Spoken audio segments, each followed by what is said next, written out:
बिस्मिल्लाहिर्रहमानिर्रहीम, अस्सलाम वालेकुम। कैसे हैं आप? उम्मीद करती हूँ आप ठीक होंगे। जी मैं ख्वाहिशा वेलकम करती हूँ मैं देसी तड़का विदाशा में। तो आज आपके साथ शेयर करूँगी जी मैं मज़ेदार से पराठे की रेसिपी, जिसे आप आटा गूंदने की बिल्कुल ज़रूरत नहीं, इंतज़ार करने की ज़रूरत नहीं। बस आपने फटाफट से चीज़ें ली और झटपट से पराठे जो हैं वो बना लिए। बच्चों के लंच बॉक्स में दें। बहुत ही फ़ायदेमंद है क्योंकि इसके अंदर वेजिटेबल्स भी हैं, अंडे भी हैं, दूध भी है, तो बहुत ही बच्चों के लिए ये फ़ायदेमंद है। तो चलिए जी रेसिपी को हम स्टार्ट कर लेते हैं। यहाँ पे जी हमने मैदा जो है वो तकरीबन 4 साढ़े 4 चम्मच ले लिए। 6 चम्मच भी आप ले सकते हैं, वो अपनी आपकी मर्ज़ी है। और क्वांटिटी जो है वो ज़्यादा आप बढ़ा सकते हैं, जितने मतलब कि आपको पराठे चाहिए उतने, ठीक है। इससे हम 3 अदद पराठे जो हैं वो अपने बना सकते हैं, ठीक है। तो यहाँ पे जी हमने मैदे को अच्छे तरीके से छान लेना है। उसके अंदर हमने डाल देना है जी नमक, 1/2 टीस्पून मैं इसके अंदर नमक का ऐड कर दूँगी। कुटी हुई लाल मिर्च जो है वो मैं 1 टीस्पून इसके अंदर ऐड कर दूँगी। अजवाइन जो है वो 1-2 पिंच इसके अंदर हम ऐड कर देंगे, यानी कि 1-2 चुटकी जी ना वो तुसें अजवाइन दी पा लैनी है, ठीक है। ज़ीरा 1/2 टीस्पून पा लेना है। काली मिर्च जो है वो भी मैं 1/2 टीस्पून ही इसके अंदर ऐड कर दूँगी। और जो ज़्यादा स्पाइसी खाते हैं वो कुटी हुई लाल मिर्च या ब्लैक पेपर का ज़्यादा इस्तेमाल कर सकते हैं। तो अब जी हम इसके अंदर डाल देंगे तो सॉरी जी, प्याज जो है वो हमने बारीक चॉप करके, मीडियम साइज़ की प्याज थी वो इसके अंदर ऐड कर दिए। 1 टमाटर था, उसके आपने बीज निकाल देने, तो वो भी बारीक बारीक आपने चॉप करके इसके अंदर ऐड कर देनी। शिमला जो है वो मैंने हाफ ली थी, वो भी मैंने बारीक चॉप करके इसके अंदर ऐड कर दी। थोड़ा सा धनिया और 1 सब्ज़ मिर्च जो है वो भी हमने बारीक बारीक सी कटिंग करके डाल दी है, ठीक है।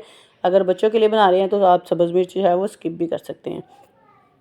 तो यहाँ पे जी हमने अंडे जो हैं वो 2 अदद ले लिए हैं, तो वो हमने इसके अंदर ऐड कर देने हैं। और इसके अंदर जाएगा जी अब दूध, ठीक है। दूध आपने ना थोड़ा थोड़ा सा करके डाल देना है इसके अंदर, और अच्छे तरीके से आपने मिक्स कर देना ताकि कोई भी इसके अंदर लम्स ना रह जाए, यानी कि कोई गुठली ना रह जाए, ठीक है। अच्छे तरीके ना तुसीं इहनूं मिक्स कर लेना है। ਇਹ ਤੁਸੀਂ ਬ੍ਰੇਕਫਾਸਟ ਵਿੱਚ ਖਾਓ, ਬੱਚਿਆਂ ਨੂੰ ਲੰਚ ਬਾਕਸ ਵਿੱਚ ਦਿਓ।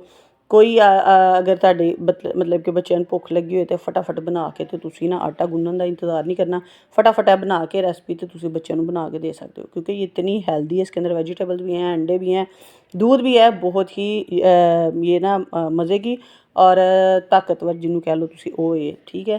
तो बस जी अच्छे तरीके से मिक्स कर लेना है, तो थिक जैसी पेस्ट बना लेना है, ठीक है।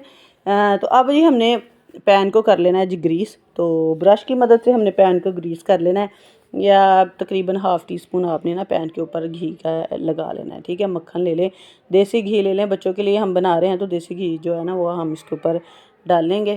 तो अब जी हमने इसको बस जी हल्का सा, ये देखिए आपको नज़र आ रहा होगा, तकरीबन 1/2 चम्मच के करीब हमने इसके ऊपर घी का इस्तेमाल किया, ठीक है। अच्छे तरीके से जब घी आपका लग जाए तो अब जी हमने इसके ऊपर जो बैटर बना के रखा था ना, तो वो हमने इसके ऊपर लगा देना है, ठीक है, तवे के ऊपर। अच्छा आप ये जो है ना फार्मूला जो है हमने मैदा डाला है, इसके अंदर आप बेसन का भी इस्तेमाल कर सकते हैं, तो वो भी मैं आपको बनाना सिखाऊंगी। तो यहाँ पे जी हमने मैदे का इस्तेमाल किया है। घर का जो आटा है ना, जो आम हम चक्की का आटा इस्तेमाल करते हैं, वो भी आप ले सकते हैं, ठीक है।